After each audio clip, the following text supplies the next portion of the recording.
All right, we are now live with Jim Ojala of Ojala FX. You are somebody that's been working in the movie industry for quite a while. Maybe talk about your story of how you got involved with the movie industry. You know, you started from basically working in Duluth, Minnesota, to going out to New York, and kind of how you've grown and basically, you know, started a business of your own. Sure.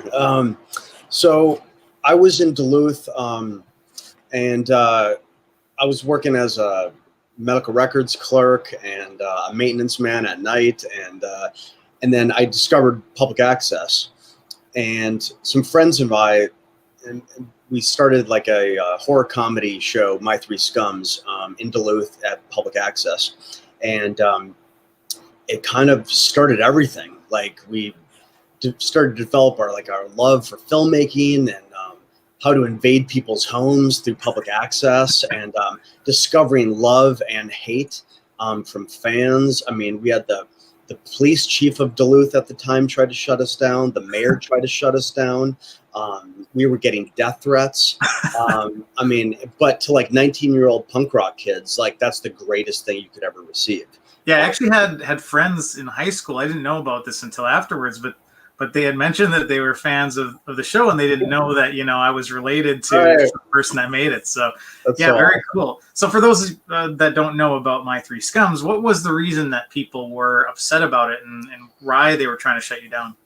Well, I mean, honestly, at that time, nobody was doing anything like that. Like public access was in the hands of the people. It was primarily crazy religious shows. Yep. People just talking about their political opinions, you know, talking heads in front of cameras. Pretty boring stuff. That was it. That was really it. Maybe somebody would go ahead and film like a live show or like a cranberry festival or something. I don't know. But we were creating narratives. So it was like a family of monsters and serial killers that live together and get back at society that rejects them. And we were developing stories, but we're also very like crude, you know. Yeah. You know, that we were swearing, we were making fun of like local politicians and different things like that. And it was really gory too. Yeah. Like, you know, I mean, one lady complained. She sent in like a 4 or 5 page letter that like I tuned in, and at first I saw like a nice shot of Lake Superior, and I thought it was going to be a beautiful like local interest story on the nature of the area. And then all of a sudden this man is running into the shot, and he's chased by another man that drags him and tries to drown him in the water for stealing his beer cans, and then like brings him to the sand and chops him into pieces. And it was like, and she went on to try to form an entire committee to shut us down.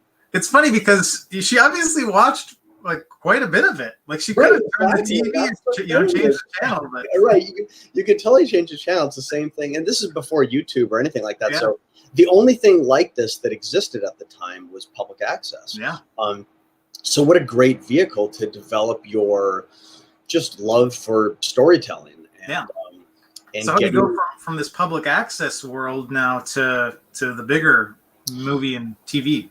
So we basically, you know, we were getting some love from local kids and stuff, and that was cool. But it was like, okay, well, where are you going to go from there? We're in Duluth. So it was like, what about this company Troma in New York? They made The Toxic Avenger, Class of Nukem High, like crazy horror comedies that we grew up on. Yeah. And I really loved. And the show was kind of heavily influenced by some of that style. So it was like, okay, let's reach out to them. They're a production company in New York City. They probably get stuff from fans all the time. So how are we going to stand out? Yeah. So I go ahead and I get the biggest computer box I can find. It's huge, it's ginormous. And I put a VHS copy at the time of our best episode of My Three Scums, and a letter to the president, Lloyd Kaufman,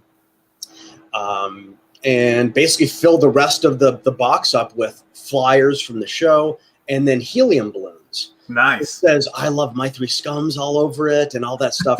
So boom, they open the box and balloons fly everywhere. Wow. So even if they hate what you sent, you know they're going to see it because, okay, this is going to be eye-catching. Yeah. And sure enough, a month later, I get a letter from Lloyd Kaufman saying thank you for the box and the balloons and you're talented filmmakers. And if you're ever in Hell's Kitchen, New York City, come and visit. We'd love to meet with you. And I'm just like, mind blown. Like that's not even planet Earth. Yeah. The entertainment industry isn't even planet Earth where Exactly. I'm from, where we're from, you know? Yep. So I instantly book a flight out to New York and I show up on their doorstep in Hell's Kitchen and Nice. Lloyd drops everything Wow. and lets me just hang out in his office for like a half an hour. And we Damn. just shoot the shit. And we get along and right on the spot, he invites me to come out and intern on their next film, Wow. which is Toxic Avenger Part 4. Which, I mean, at that time, like that's like from the gods. That's huge. Like huge. Yeah. Dream come true. Like I have no idea what this is going to hold, what the future is going to hold, what I even really want to do. I know I want to be involved in film. So I instantly go back to Duluth, quit my job, cash out my savings, and book a flight to New York. And I'm just going to I met somebody briefly. They're going to let me crash on their floor. You were all in, right? I'm all in. I'm all in. It's like, and that's the thing. And that's the importance of if you're going after something in life, or if you think you're going to want to, like you do need some kind of plan. Oh yeah. Like I was working nonstop, like 2 to 3 jobs, 7 days a week. So I was able to accumulate like a chunk of savings. Yeah. So when that opportunity struck, like I could instantly book a flight and I was out of there. Yeah, exactly. Like if I was broke dick, like you wouldn't have been able to go out there. You couldn't have capitalized on that opportunity, right? I can't imagine looking back how torturous it would have been if it's been like, oh, well, I wonder what that might have turned out to be. Yeah, right. But I just had to sit here and take it, you know? Yep. Having that plan is crucial, but I think the other thing too, there's a couple things about your story that's really, you know, interesting for people that are like wanting to get into not even necessarily the film industry, but want to get the attention of companies that they admire, right? Yeah. You did something innovative, right? You did something different. Right. Anybody could send him fan mail, but you went the extra mile and you did something that probably nobody else had ever done. Totally. I mean, what did that take? That took a little bit of time and what, maybe like $40-50 in shipping. Yeah, whatever. That was the extent of the gamble. Yep. I mean, we figured we'd be ignored. Yeah. But, you know, we knew they would at least open the box. Yeah, what the hell, right? If $40-50 or whatever, like to get you got to hedge your bets, right? And exactly, and the potential is it's all worth it. I mean, the thing is, if you want to stand out, like just remember, for the most part, nobody does anything. Yeah, yeah. Nobody does anything different for the most exactly. part. So if you're one of the few people that shows up and just does something. Yeah. Like eventually that's going to show. Exactly. And especially if you can do something creative, you know, and go an extra mile, right? Exactly. That's going to show a lot as well. Exactly. So what about this whole thing too? I think the other thing that's interesting to me is you did go all in, right? And that's, I think, what a lot of people have to do if they want to pursue their passion. It very well could have ended up differently, right? It could have ended up where you went out there and it was a bad experience and you didn't like it. At that time, I only knew New York from movies. Yeah. And so, being an 80s kid, I'm going from gritty 80s movies where it's just danger everywhere. Yeah. And I even met a filmmaker in Duluth that was visiting from New York. Wow. And I meet with her and I've got my little notebook of notes. Like, so what do I do when I move to New York? Yeah. I'm thinking of staying at the YMCA. Like, is that a good place? Yeah. And she was like, stop. You're going to get raped and robbed if you stay at the YMCA. And I was like, oh, okay. You know? And so like when I moved there, I was packing knives everywhere I went. I was ready for a fight. I was mentally preparing to eat out of garbage cans, to sleep in gutters. Yeah. And it was like, okay, if it reaches that point, I'm mentally okay with it. Yeah. And because nothing ever got close to being that bad, you only had to go up. Right. And because you're all in, you have to make it work, kind of, right? I mean, like you do what you can, and you have to make it work. Whereas if you had something to go back on, you might have said, well, maybe I'm not going to do this. But now you're finally fully into it, right? Totally. And it's not like I left a horrible life. Like I had a good job in Duluth. I had amazing friends and family, but when you see that opportunity of like something that really speaks to your heart and soul, like nothing compares to that. You have to go for it. It's passion, man. Yeah, it's passion. Exactly. So you're in New York now, and you've worked for Troma. So I second day on the job, basically they say, hey, there's an opening in the makeup and creature effects studio in Brooklyn that's working on the film under Tim Considine. So I go out there because at that time, my first day, I'm just doing product placement for them. So I'm scoring them free toilet paper, and I'm like in the office, and I was like, damn, is this all it is, making movies? So I jumped on the chance to go to the makeup effects studio because we had messed around, experimented with some of that in My Three Scums, but it was just kids messing around. Yeah. So to go to a professional studio, and the guy that was the head of that, Tim Considine, he like instantly took me under his wing, started teaching me everything. And that was like severe on the job training because we were thrown into it. Like we did a little pre-production, building stuff in the shop. And then we all go upstate New York for 6 weeks straight on Toxic Avenger 4. And see, this is why I don't give young people a break that like come to work for me, because like, if you're complaining about anything, like I don't want to hear it. Yeah, like you've been through the trenches. You've through it. And it's like, and I saw it break.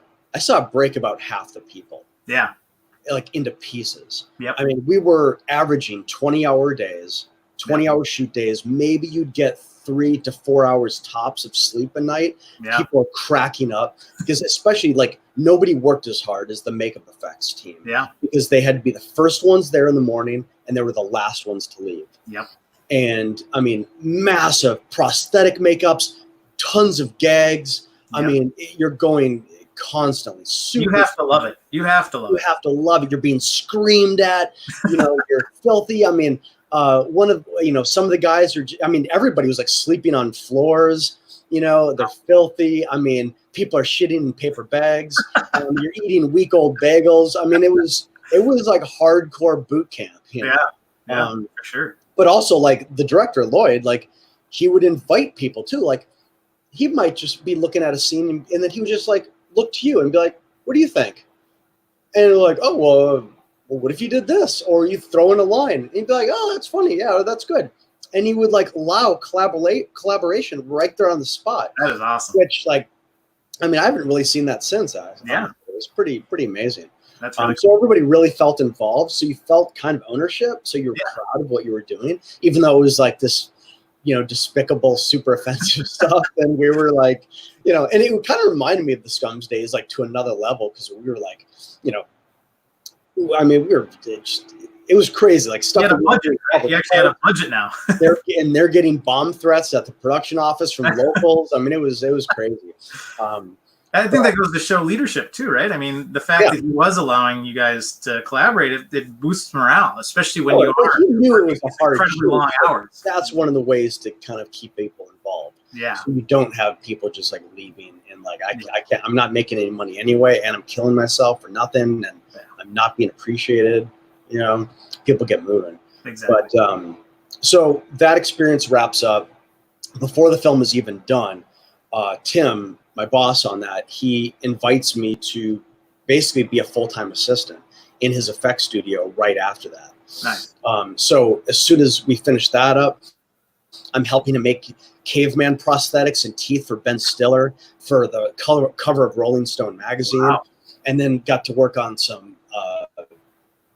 Broadway stuff. And then I got to work a little bit on SNL. And then basically 9/11 hits and there's nothing. And at that point, Tim had already moved out to LA. And I mean, there was no, I mean, I'm calling temp agencies and they're laughing at me. Like, wow. So I booked a flight out to LA with my girlfriend at the time, and just to visit. Let's just visit LA, see what it's like. We got no work anyway, and in less than a week, because of a referral from Lloyd and Tim, I got in with Almost Human, which had just gotten was an FX studio there that had just gotten Buffy the Vampire Slayer and Angel. Yeah. So they invite me. I am not even in LA a week, and they invite me to jump on their crew with them on those shows, and it was just like I can't go back. Like it's like boom, this is immediately the next opportunity, and you don't even have time to think about it. You have to say yes on the spot. And how am I going to get all my stuff back from New York? Figure it out. You figure it out later, right? Figure that out, and and all those things. So so and then basically that opportunity led to every other opportunity I had in LA. Every single show I worked on, everything, every favor, it all came from working on Buffy and Angel. All the people I met and the relationships there, but none of that would have happened if it wasn't for the relationship with Lloyd. Right. So I got that networking is huge, and then also just don't be an asshole, right? Like be nice. Yeah, exactly. If you maintain good relationships, Yeah. Like it's not magic. It's like if you're always doing the best you can do and you're not a dick, like you'll work. Exactly. It's kind of as simple as that, Yeah. I think that goes for really any totally. Yeah, for sure. People want to hire people that they know are going to do a good job and they like being around. Yeah. End of story. Yeah. So how did it come that you're like, I want to do my own thing. I want to have my own FX studio. Like what was the moment that you kind of determined that, and how has that been for you? Well, I spent a lot of years in LA working at a lot of the different studios. Yeah. So I got to, jump around and work at Jim Henson's on Where the Wild Things Are, and several other projects at Almost Human, and went to another studio working on X-Men 3 and Lady in the Water, and so I got to work on all these big productions, and in some places I was there for a fair amount of time, and then I just started meeting people and started getting my own side gigs, and I was like, that's what's the most fulfilling. Yeah. When you're in charge now. Yeah, when I don't have a boss, and I did this film Dead Girl that ended up like kind of blowing up on the indie circuit, and it did big at the Toronto Film Festival. We flew out there for it, and I handled all the makeup effects myself on that, and it turned out really well. Yeah. And it was like, man, I need to be doing this, like, because the more I'm working for other people, like a lot of times I'm doing a lot of the work and I'm going to set and the clients like me, but like the boss is keeping all the money. Yeah, exactly. And I'm just getting this little bit, and I'm still barely scraping by, but I feel like I'm kind of doing everything. Yeah. And it was like, that was the aha moment. Yeah, it was an aha moment where it was like, it made me realize the more I did for other people, I realized like I could kind of be doing all of that. Or in the things that I'm not the best at, I know everybody now. Yeah. So I can bring in the heavy hitters for certain departments. Yeah. That I either am not proficient in or I don't have time for. And so then we got this big giant crabs movie that came in, and it was just big enough that it was like, you know what, let's pull the trigger. Yeah. And we opened a studio about 5.5 years ago. Wow. And we've never stopped working since. That's awesome. So yeah, it's you just work hard and do good work and just keep at it. Yeah, it's the best thing ever. I mean, you still like bust your ass, and you'll have those nights where you're there at 3 a.m, working on a big fiberglass mold, and you're covered in shit, or you're out in the middle of the woods and you're covered in blood. And it's like, when it's for your own thing, there's a whole nother level of satisfaction that goes into it. So it makes it all worth it, Yeah. It's worth it. If I'm gonna fail, I would much rather be able to either congratulate or blame myself. Yeah, yeah. Than you have control with some excuse because of some other boss or something. Yeah. you have control, which is sometimes a great thing. It's sometimes a bad thing, but you ultimately have it. Yeah. And a lot of people aren't cut out for it. Like, yeah, exactly. I know so many artists that are far more talented than I am, but that should absolutely have their own studio. Yeah. But they're just straight up like, I want no part of that. I want no part of the business end. Exactly. And that's where it's tough. A lot of artists aren't really business minded, or they're repelled by it. They're no interest. Yeah. So, it's like, and I do find that interesting. I love bidding. I love bidding jobs, and just that whole, like, that back and forth with producers and everybody holding on tight to their numbers. Like, a lot of artists cringe at that, and I love the game of it. Yeah, that's what you got to view it as, right? It is a game, and totally. It can be fun if you make it that way. And that comes back to being an entrepreneur. I think not everybody, like you said, is up for it, and or should be, and that's okay. Like, everybody's up for whatever they're good at. And for sure, yeah. Because there's a lot of headaches to go. So I like doing a 9 to 5 for somebody else. Like, I mean, there's parts of that I totally envy. Like, I don't even know the last time I got to leave at 5 o'clock. You know what I mean? Yeah. So talk about Strange Nature, your film that you filmed in Minnesota, and how that experience was, and maybe like how it's different from what you maybe thought it would be. Because I'm sure that with everything in life, expectations are way different than reality, right? Right. Yeah. It's so years ago, I knew I needed to start because I had written a couple scripts, and I needed to really try to make my first feature film. Yeah. That was the goal. That was the dream. Yeah. So there was a story about deformed frogs in Minnesota. This started in 1995, where they started finding them in some ponds, and then it spread across the whole state, and then eventually into surrounding states. And so a clear reason for it wasn't, there was a lot of theories, but there wasn't a definitive reason. Yeah. So I was like, wow, this could be a great story. And then I started checking into it, and it was like, whoa, it's still going on. So I wrote a script around that, kind of an ecological thriller, because I knew that I wanted something that I could take back to Minnesota and shoot there, because that was always the goal. I wanted to go back to Minnesota, where I knew the area. I knew I could get a lot of favors, get good production value. And it had to involve makeup and creature effects to some extent, because that's the thing I can bring to the table. Exactly. Because nobody wants to talk to another jerk-off filmmaker that has nothing to bring to the table. It's just nobody wants to know you. Nobody wants to hear your script. Yeah, everybody's got a film idea, right? Exactly. Like, it's like I find when I go to parties, like I have to, if I want to get any kind of interest or really start a conversation, don't say you're a filmmaker or a writer or a director. People are just like, yeah, sure. Yeah. But if you're a text guy, people don't hear that every day. So they're like, oh, and then you use that to get into talking about. That's the more interesting thing. That's the more unique thing, right? You lead with that. Yeah. If you want to keep a conversation going. Yeah. An easy icebreaker. Yeah. So I spent years trying to get that going, and it was incredibly difficult. By far, no matter what anybody says, it's the money. Money is by far the hardest part of filmmaking, trying to get that funding. And at one point, we got funding out of Iowa, because Iowa was like the new Hollywood for a second, because they had a 50% rebate back. And then I got approved for $500,000 with this production company. Nice. Holy crap, it's going to happen. And then just as we were going to start pre-production, the governor of Iowa stepped in and found out it was all corrupt. Wow. That the film commissioner was taking kickbacks and like letting producers come into town and like buy a Mercedes-Benz or something and claim it's a production vehicle.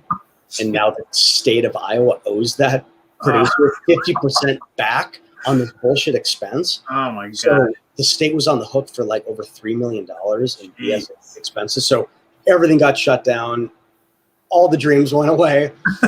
Back to the drawing board. Man. And it was like, so eventually we did a Kickstarter campaign that was successful and got us rolling. And then that allowed us to bring in some other financing. Nice. And got us going. And we went back to Minnesota, and Beth Meadows and Jessica Berggren came on as our producers and did an amazing job. And Jessica was our local producer in Minnesota, Nice. so scored a lot of locations. And then because of the production incentive that we got from Minnesota, we had to mostly hire locals in Minnesota to be the crew, and then we had some cast come from LA and New York, and and then a lot of Tobolowsky. That's great. exactly, Stephen Tobolowsky and WWE superstar John Hagan and John Morrison.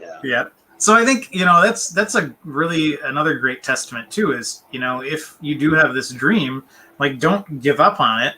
Like it might take longer than you'd expect, but you can achieve it. If you just keep going for it and try different avenues to make that dream possible. Right? Yeah, as long as you're not beating your head against the wall on the same avenue, like eventually it's like, okay, you don't know any money people. You don't know any producers, or the producers you do know are full of crap or whatever. So you don't have a rich uncle. And then, because honestly, like if something like crowdfunding wouldn't have happened at the time that it happened, and it was still hot, like nobody wants to see your movie really on crowdfunding anymore. It's like people are kind of annoyed by that, but we kind of got the tail end of that before it really got oversaturated. But if that hadn't happened at that time, we might be still trying to get money right now. I mean, I don't know. So, you never know how things are going to work out, but just try to be creative with it, right? Yeah, exactly. And things improve over the years, and sometimes it's like, okay, you should have been writing that script for years, because that first draft would have been whack as hell. It's like, and that would have been, not as good of a film. Yeah. So what do you think was like the most shocking to you about being, directing and being involved with the movie so much? Like what was different than what you had maybe imagined? I'm sure there were things, but what were some of the main things? I was kind of like, I'd been on so many productions that had bad things happen and problems, and like if I see a picture of me smiling from set, I'm shocked because so much of it is miserable.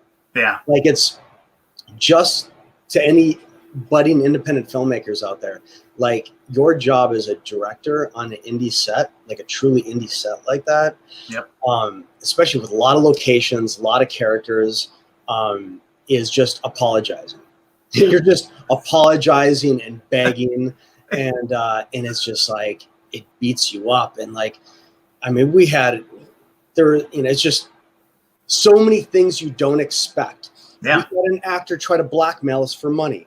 We had our assistant director that we originally had quit on us on day 4 because he couldn't take it. And and it was just like things are happening like that all the time. Like we're losing, locations, and then, and you start to like, we're thinking at one point we may have to go to 7-day weeks with no days off. Just because we have so much. We're doing 3 company moves. Locations are further away from each other than we thought. And we've got a grip truck that's huge with a crane in it and everything. And, we need to spend another $5-6 grand that's not in the budget just for gas expenses. What do? You put it on the credit card. You have to. Like, it's just those kind of things are happening all the time. And you start to lose confidence in crew at a point, and that's like the most dangerous thing. Is if they don't think that you're going to finish, everybody's going to start checking out. So I knew that as long as we never took the time to stop and panic, and you just, no matter what you do, just keep shooting, you at least have a chance to finish. Keep things moving, right? Exactly. You can't really show, I would think, you can't really show outwardly that you are like, maybe like every day I'm panicking. I'm panicking like hell inside. But you can't show that.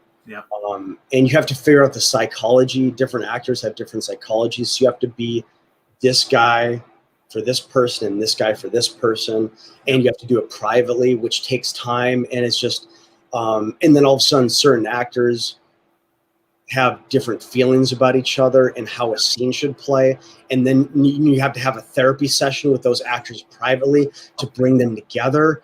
and you're losing time, and all we need to do is we got to start shooting. Yep. But if I piss these guys off, nothing's going to happen. So Exactly. it's just like, it's all those things are overwhelming you, and like constantly trying to defuse a bomb. Yeah, it's so like everybody that came and made it happen was I own my life, because it's like that's how you get it. You get soldiers that can kind of take anything. And like that last day, we're on the old bridge in Duluth, and we finished the shot as the sun's setting on the last day, and then we all look at each other like, whoa, we actually did it. Like, we really didn't think we could do this, but we actually did it. Like, holy crap. Everybody just kind of was like in shock, that because there was at one point where like I was talking with my cinematographer like around the halfway point of the shoot, and we were like, I don't think we have half a movie in the can yet. So what are we gonna do? And but yeah, it all worked out. A huge thing I learned was that I didn't do enough of in pre-production. That would be like my first thing next time around is, I did several versions of the script, but when you are at that point where like, okay, this is it, this is the final script, this is the script I love, this is what I want to shoot, take at least one more hard pass and be like, is there anything whatsoever that I can cut out of this movie? Is there any scene or a part of a scene that is just, or a character even, that just is not absolutely necessary to this film without making the film too short? And cut that damn thing out. Because we ended up, and I know it happens on the regular basis, but you can't afford to have any fat on the bone when you're on a small indie project, because there's so many scenes that we shot. They're great scenes that ended up on the cutting room floor because we didn't really need them in the end. And it was like, holy crap, that whole half a day, if we could have saved that time and money to go funneled somewhere else. And then that scene is on the floor anyway. Like it could save your production. Yeah, for sure. We're coming up against our time pretty soon here, but did you want to just real quick touch base on how like this virus has affected the film and industry that you're in? Yeah, it's kind of tricky. It's affecting a lot of people in similar ways, where basically all productions got shut down. First, all foreign productions got shut down, and then all U.S. productions got shut down. And a lot of them are shut down for good. Some are postponed. Like, we would be crazy busy right now if this hadn't happened. Luckily, we had a couple projects that were in the works that we can keep going, like little by little. Nice. And then, but nobody knows when it can shoot. So it's like, is it maybe May? Is it June? Is it July? Is it August? So it's the rest of this year, kind of for everybody, is just like, this is going to be the year that you just survive. Yeah. And it's like, because last year we had an amazing year, and it was like, oh, we're just gonna keep going, and then like it hits, and it's like, no, this year you just got to keep the doors open.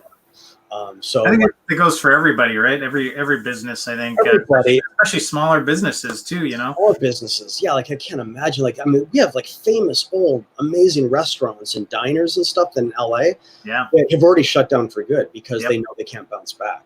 Exactly. We've had that here in Minneapolis too, and I think it's just a testament that try to save. I guess that you have to have that rainy day fund, right? You have that rainy day fund, and then to keep things going creatively. Like, we just did a short film called Unknown. It's on our Ojala Productions YouTube page that we did for Dread Central. They did a whole contest on people to just use what you have in your home, shoot it on your phone. A quarantine themed short film, just to let people keep doing something creative. And that kind of keeps you sane, because if you're just sitting at home all the time, sitting on Facebook bitching about stuff, like it's not good for your mental health. No, it's not good for your mental health. You're gonna be bummed out when you look back at this time and you're like, damn, I didn't get a damn thing done. You only have yourself to blame. Exactly. Like, most people say they're too busy, right? You're too busy. I'm too busy, like, hating on the government or or coming up with conspiracy You theories. can never say you're too busy and now, right? Like now is the time to read. Now is the time to get those things done that you've never done before. Yeah. No, like I've never had a time like this. Yeah. So it's kind of like, and I'm still working, but it's like, oh, because these jobs are strung out so far now, like you could work for a half a day and then come home and, oh, I can build that frog pond that we've been wanting to build. Yeah. You know, I mean, just things like that. I'm writing a new script right now. Yeah. So it's cool. Awesome. You can sit home and watch Beef House. You know? Exactly. Yeah, is there anything else you wanted to talk about before we go here? Your Beef House, you mentioned that. That's I don't know if anybody that's familiar with Tim and Eric from the Tim and Eric Awesome Show and Bedtime Stories and Comedy Bang Bang is one of their shows. They're awesome, like comedy troupe, really bizarre. We've been working with them for years, going back to Awesome Show. We do a lot of their prosthetic or makeup effects work, and we just worked on their new show, Beef House, that's on Adult Swim, and it's hilarious. It's every weirdo from the Tim and Eric Show that lives in a house, sitcom style. It's everything you wish. If you're like a weirdo like we are, it's everything you wish a '90s sitcom could be. And it was, you know. It's what I love about their comedy is it's so surreal. You know, it's just like it's so out of the normal. Yeah, exactly. And some people hate it because of that, but I think it's great. Like, some people don't get it, but it's like they've really made their mark on just the history of comedy.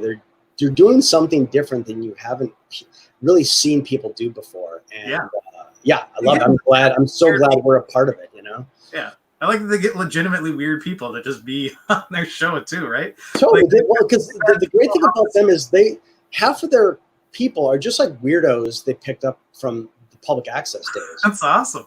But then they also have like John C. Reilly and Will Ferrell, and and Zach Galifianakis, because a lot of these guys consider these guys like comedy geniuses. Yeah. I mean, they were discovered by Bob Odenkirk, who is like a comedy legend. You know. So it's like, but it's an acquired taste. Like it's very much one of those things. You either get it or you do not get it. No, but that's awesome. And then of course your movie is out. Strange Nature is on Amazon Prime. It's on Tubi. You can order the DVD and the Blu-ray off Amazon. It's at Redbox, some Redbox locations still. Right. So you can get more information on strangeNatureMovie.com. You can see a lot of cool behind the scenes stuff, and we're on Facebook and Twitter as well. You can see a lot of our effects stuff on our Instagram page at Ojala FX.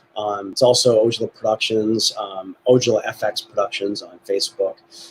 A lot of fun stuff happening, a lot of crazy things coming up. We just finished Glenn Danzig's new movie, which is a spaghetti western vampire movie, called Death Rider. That'll be coming out probably towards the end of this year. Very cool. But that's going to be wild. We just did all the masks for Slipknot. That's huge. We're doing a lot of their stuff now. So got our hands in a lot of different things. But it's and we also have this other thing called the Iron Sheik Massacre that's coming out, which is like and I've already seen a rough cut of it, and I can't tell you much, but I can tell you this, that if you are a horror movie fan and a fan of 80s pro wrestling, it's literally the greatest thing you've ever seen. Wow. So that's awesome. Yeah, keep an eye out for that. Yeah. Very cool. I like those two genres get mixed together, When I first got pitched it, it's a project that I did with John Hennigan, John Morrison, the WWE superstar that was also in Strange Nature. It's a production we did with him, and when he first pitched me on it, I was like I'm in. Like if it's anywhere near as good as the pitch, and what it is on paper, then it's like I was like, dude, and when you go to festivals and stuff with this, it's gonna clean house. There's nothing like it. It's and then when I saw it like done, it's that's exciting. I can't even I could watch it over and over again. It's awesome. And that's gonna be out this year, I think. I hope so. Yeah, they're still finishing up some VFX stuff on it, but yeah. I appreciate you being on. We're getting a little late here, so I just want to thank you again for being on here. This is a really good chat, and we'll talk to you again later. All right. Thank you. And thank you for your videos. Yeah. Getting a lot of good travel ideas. Yeah. Exactly. Cool. All right. Thanks, Jim. Okay. Appreciate it. Yeah. Bye. All right. So,